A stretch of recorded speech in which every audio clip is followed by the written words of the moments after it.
What is education, and why is education important? Is it important? After all, what's the real purpose of getting educated about anything? We so frequently take education and the process for learning in general totally for granted. Not only that, but the ways in which we think. How we've gone about structuring our own consciousness itself has largely remained unchanged for a long, long time. So how do we literally change our minds? Can we reconfigure our own ways of thinking? And if so, how? Join Dr. Joseph Atman, the founder of one of the world's most revolutionary educational centers, Middletree, and award-winning broadcaster Tammy Trujillo for Educate Everyone, and explore the mysteries of our own consciousness and the education we implement in order for it to be what it is. Our guest today on Educate Everyone is Joshua Faden. He's the founder of Community of Teachers, an education consultancy focused on building student confidence through strong relationships and personalized support. He's a former teacher and youth worker and also the author of The Confidence Project, which outlines his model for fostering engaged lifelong learners. Well, Joshua, thank you so much for being here with us. Tell us a little bit about yourself, your work, what you do. Why do you do it? Sure. Thank you, first off, for having me. I've been very excited to be on this podcast and to talk all things education with you. I know we had a good conversation before, so excited to kind of share some of that with everyone. I'm the president and founder of an organization called Community of Teachers, and my focus is on building student confidence as well as the confidence of those adults who support those students. So that could be anybody from parents or caregivers, to educators, to the bus driver, to the front desk staff, anybody that kind of works with our children, which is to say pretty much everyone. But, my whole focus is around helping people to find that inner strength and that belief in themselves to be learners, to be confident in themselves, to be able to bring that in all that they do, in everything that they do. So what do you see as the biggest factor that drives down student confidence? Because I've said this many times in general in my work life,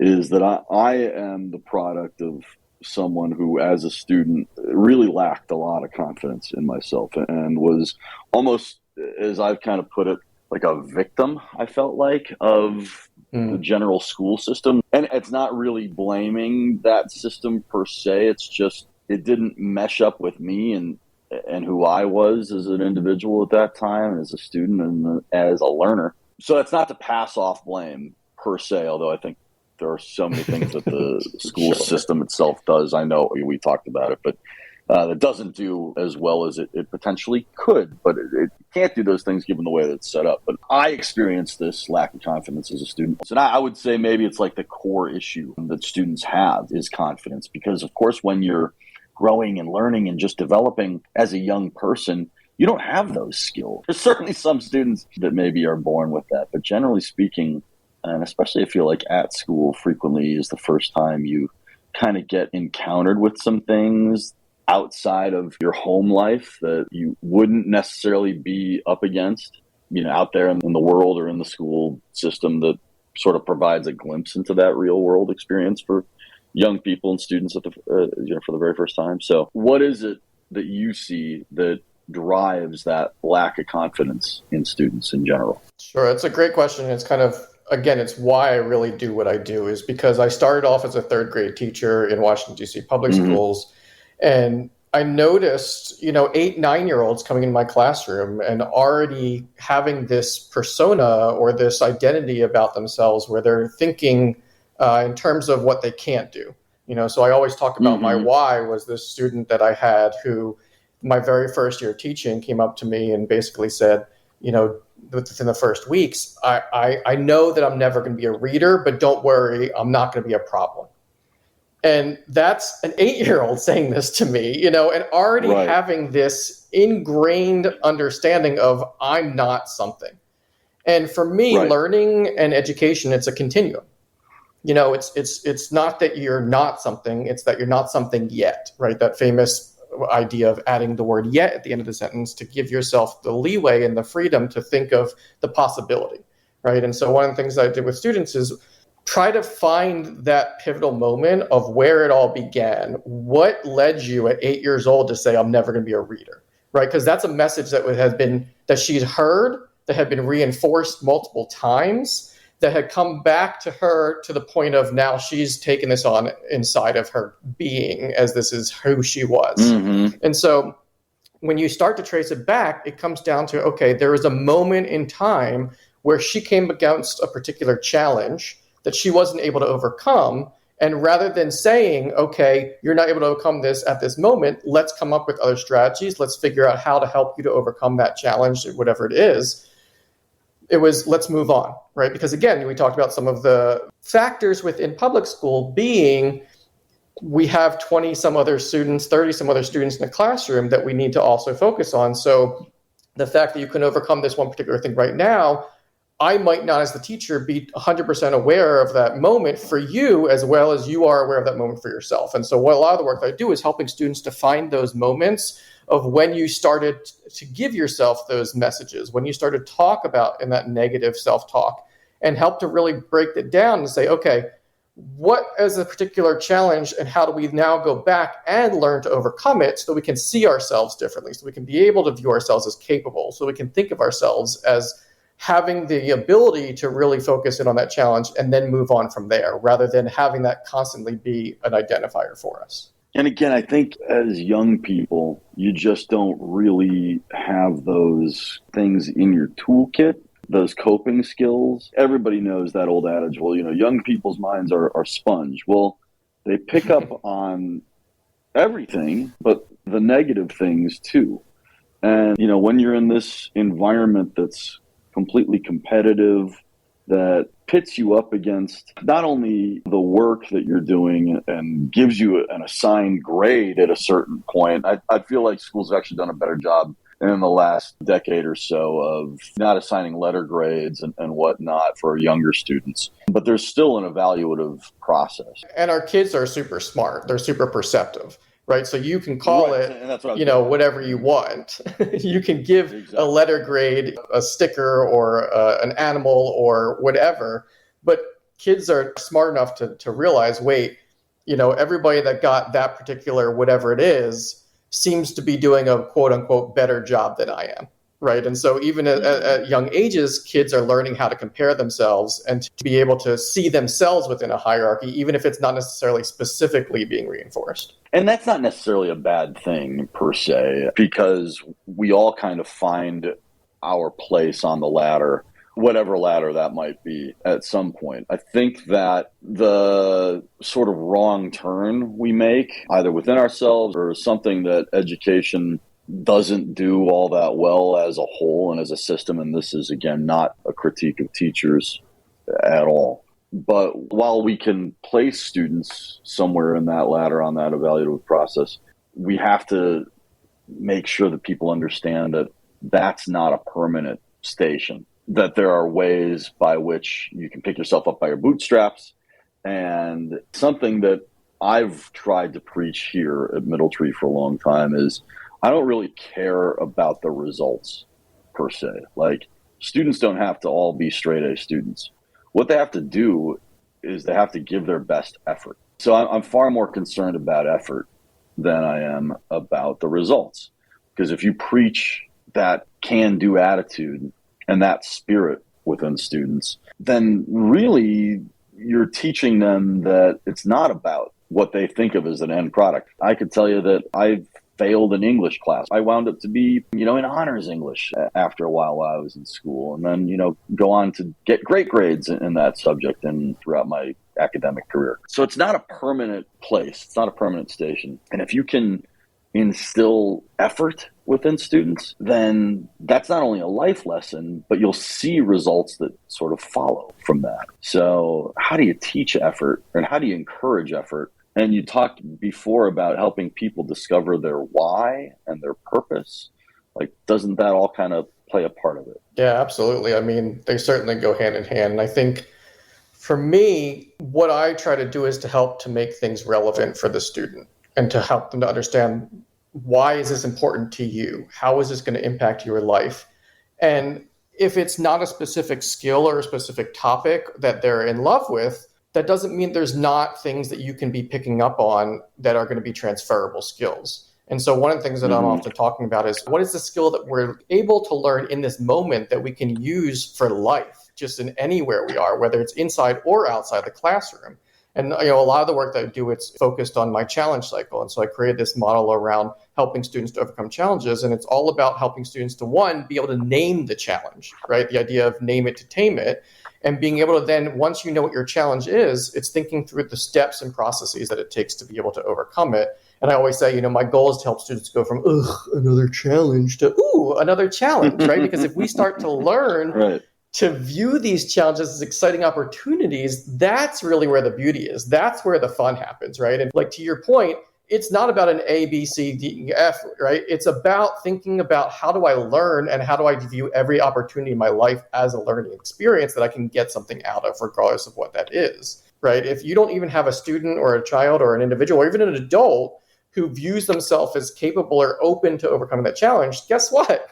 You're not going to overcome that challenge, right? So for me, to your point of how do you start, it's that element of what are the specific parts that help you to even be receptive to a challenge? How do you, again, instill that in students? How do you get them to respond positively to all of that? Because like we just talked about, students are frequently posited with, a challenge or something that they see as difficult or they have to give effort towards.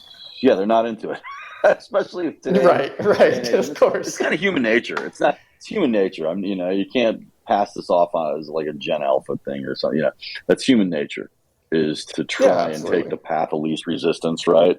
So then how do you turn that around? How do you get people out of those abstract challenges, or you get to define them, get to say that this is a puzzle to be solved, not even to be solved, something to be explored, and that the journey is the reward, because we're in such like a dopamine addicted sort of society, especially with the internet and the technology and all that. And all those things are, again, useful, really useful. Absolutely. If implemented in the proper ways, right? Agreed. Yeah, but frequently we're using it in a way that sort of breaches a barrier. And I see students frequently are over-reliant on the technology. Mm-hmm. So how do you create that spark, that passion? I know this from talking with you before. That girl who said that, hey, I'm not going to be a problem for you, she kind of sparked this whole journey that you've taken. Absolutely. Yeah, I guess I can go back and pull the veil back, if you will, for the story of my student who I talk about, in my book, and I talk about every time I do a training, because like you said, it's my why, right? It's how I came to be this person who's passionate about building student confidence, right?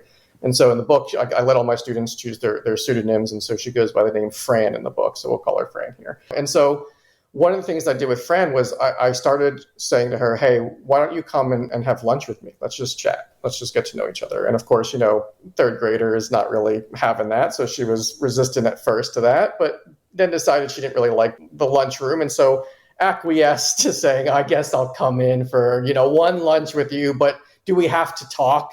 And so I said, no, we don't have to talk. You don't have to talk. That's fine. That's fine. So we sat there and we sat in silence the first time she came in. And she kept looking at me, kept being curious, and came back a couple of days later and kept coming back. And finally she said to me, so we're really just not going to talk? And I said, you said you didn't want to. That was the whole thing. And she was like, well, I didn't know you were literally just not even going to talk at all. I said, well, this is my lunchtime too. I'm eating, I've got other things I need to be doing, but I would love to talk to you. And so we kind of just started chatting. We started getting into it. And finally, one of our conversations, I said to her, listen, Fran, what do you love? What are you just passionate about? What really fuels you? And I'm not talking about school. I'm just talking about life. And she kind of looked at me and she's like, you wouldn't understand. And I was like, well, try me, try me. And she goes, well, I do hip hop, dance, and ballet.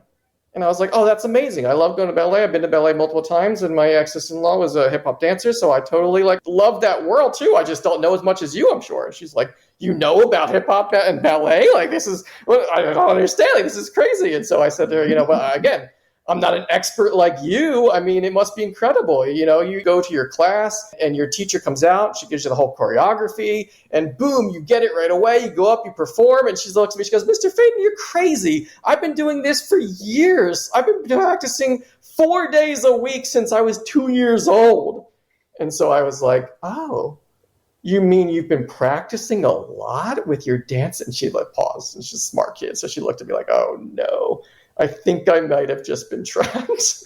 so she says, it's not the same. Don't even try to say that it's the same. I said, what are you talking about? I was just curious. That you practice a lot. And she was like, well, I'm just saying it's not the same as reading. I said, whoa. Who even brought up reading? I didn't say anything about reading. So she started laughing. She goes, I know it's where you're going. So I said to her, what if we try to treat it like that? What if we treated reading like dance? What if you teach me choreography while we're learning skills? I can teach you the skills. You can teach me the hip hop and the ballet, and we can try to find a common ground here. And of course, the eye rolling and everything is proceeded. But eventually we kind of started trying things, again, outside of classroom times, just getting to know each other better. And the long story short of that story is, throughout the year we were working together, I realized, just how passionate she was, how hard she started working all of a sudden, and really became like this model student, but yet wasn't seeing the progress. And so eventually we were able to kind of nail down and realize that she was able to get a diagnosis of dyslexia.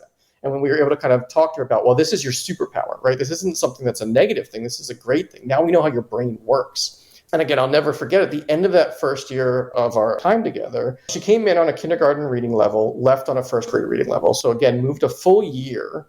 But at that time, that was not considered to be enough in DC public schools. And so I was told that I was not the tops teacher for this student because I didn't move her enough, quote unquote. But for me, good to go back to your why point of why confidence, there was something that was different about this student, right? Like something had changed throughout that school year. Something had happened because on that last day of school, she came up to me and said, Mr. Faden, if I can find a way to get to you over the summer, will you keep working with me? Right. And so this is a student who came in on day one and said, I know I'm not going to be a reader. Don't worry about me. And left at the end of that first year saying, can I come to you and continue working? And I was like, first year dead exhausted, first year teacher. There's no tired like first year teacher tired. Right. And so, I said, of course, if you can find a way. Do your parents know about this? And she said to me, don't worry about them. Don't worry about them. And again, I told you, smart kid. So on the playground, she comes up at the end of the day as her parents come to pick her up. She says, Mr. Faden said, if you can get me to the library around the corner from his house at the time, that he'll keep working with me over the summer. And so she woke her parents up 4 days a week, and we continued working over the summer. And she came back having jumped up another whole grade level just over the summer working one-on-one with me, right? And so continuing to help to instill in her that belief and to find what she loved and to use what she loved, the dance, the ballet, the movement, right? Different ways of thinking, different ways of being. And so that became the basis of my toolkit when I created the actual toolkit that goes along with my challenge cycle. And so my toolkit is called the Confidence Constellation. And basically it's a series of 12 different elements that all students can acquire that helps them to keep their confidence burning brightly like a constellation. And so those are things like, curiosity. So again, with Fran, helping to pique her curiosity. What if we used hip hop and ballet? What if? Connectivity is another one of the elements of helping her to feel that she has someone that believes in her and that she can connect to the material itself as well as to those around her, right? And then helping her to engage in the material and find ways to encourage her and help to increase the belief. And so going through all the series of those 12 different elements, to your point, is what I have used over the years to help students to have the actual language to say, this is what I need to overcome this challenge. This is what I need to keep my confidence burning brightly. And then that's why I say I triangulate it with the adults, with the educators and the adults in their lives, so that we all have that common language of confidence, so that we can all talk about it in a way that's really student-centered and empowering and uplifting and gives them the tools to say, hey, I need this particular element in my constellation to help me to overcome this challenge so that I can then get my outcome. And we put it back in the hands of our students to say, this is how I can get what I need. So I know I get excited about that because this is just kind of my passion around that is using this as a way to help students to find their in, to be able to come back to whatever it is that they're struggling with so that they have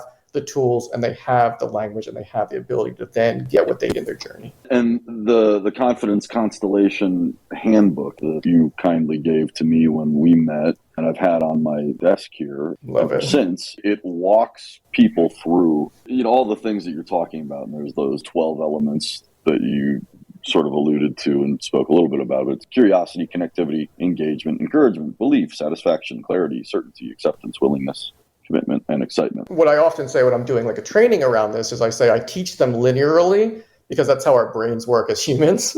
But in reality, at any one point, for any particular challenge, any one of those elements might be what your child or what your student or what you yourself might need. I use this with adults too. And we talk about like, which element do you need for whatever the challenges that you're facing? And within the toolkit itself, what the reason why I created it was to be very hands-on, right? So it's all activities that you can do that actually help you to acquire, whether it's, like you said, curiosity, connectivity, all the way down through excitement, with the end goal being at that excitement level. That's where you start to teach everybody that final element of, like I said, another challenge another challenge, that excitement in learning, right? Where do I see learning opportunities everywhere, and how can I name those learning opportunities and get excited by them? So that's really what I love to do, is to help to give that language, and I call it the language of confidence, because for me, if we can talk to each other and talk about our children in a really positive way of saying, as an adult in your life, I might not know calculus. I might not know whatever foreign language you're taking. I might not know the science that you're on, but I can say, where are you in your challenge cycle? Which element do you need? And we can now have a different kind of conversation. It's a student-centered, empowering conversation that they can say, oh, right, I'm trying to manage my frustration in phase 3. I need to really look at how to get clear about what I'm understanding here with this particular problem, right? And it gives them the tools to then be able to say, I know that I have the toolkit that I can pull from. I just need to figure out which tool I need, and then I can use it. And so it's a really fun way to have students and adults in their lives to have a way to really communicate with each other that puts this in a different light, that allows them to say, I can get this, I can do this. I need to just figure out what it is that I need. And you put it back on this idea of empowering them to say, hey, can you help me to acquire this element again? What do I need to do? And you can come back to activity. You can come back to your successes. You can come back to other times you've overcome challenges. And you now have a frame of reference to pull from to be able to talk to them. So that's what I love, to use it as a tool more than just, let's just go through and do a workbook. Even though, yes, it is a workbook, and it's a great way to kind of have these hands-on activities that you can do day one, whether it's, at the military learning centers, or it's in a classroom, or out of school time, whatever it is, parents can use it. It's just a fun way to kind of have these activities. But then for me, it's always the sparking the conversations, which is why every chapter I have guiding questions, and I have abilities that students will acquire when they have these elements, because it does give them then that ability to kind of have that conversation. And through the conversation, that's where I find students come back to finding their passion, come back to, like you said, being able to say, okay, now I can see why and how I can overcome this challenge. And really, for me, that's what it's about, with inspiring and empowering our kids. Yeah, and you're trying to do that through a very earnest and genuine method. And we'll have more of Joe's conversation with Joshua Faden next week on Educate Everyone. And now, the Middle Tree Minute. This is Kristen Hernandez, Middle Tree's executive assistant. Not all screen time is created equal. Instead of cutting it out completely for your student, guide them towards active screen time. That's things like documentaries, coding games, or even a YouTube channel that explains science experiments. Then do the best part. Ask them to teach you what they learned.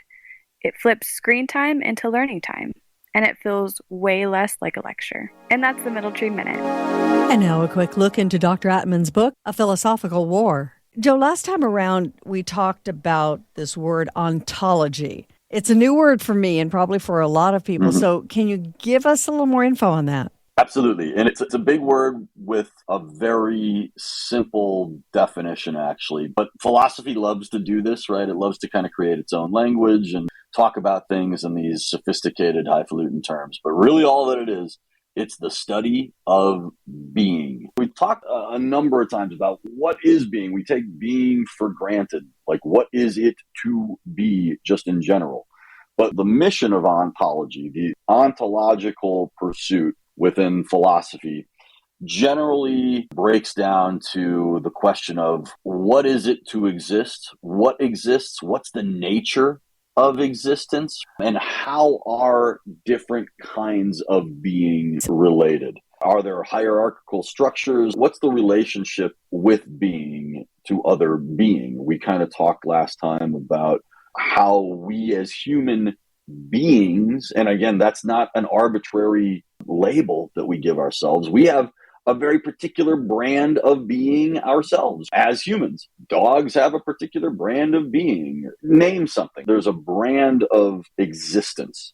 And all of those different existences kind of piece together in this wonderful, crazy, beautiful, chaotic and yet very orderly sort of tapestry of being itself as a general kind of happening. Aristotle, who everybody has at least heard of, he really categorized being. Martin Heidegger, who is somebody who not as many folks may be familiar with, but was a philosophical titan, sort of explored being as distinct from things that exist, but basically it grapples with things that are real, with universal concepts, universal happenings. And that's the other thing, is that this is where the line gets a little murky, is, well, our thoughts and our ideas and our emotions being, they have a kind of being. Well, the answer is sort of, well, yes, sort of everything is a kind of being. And studying what those different kinds of being, not only what they are, but how they operate, is really the project of ontology.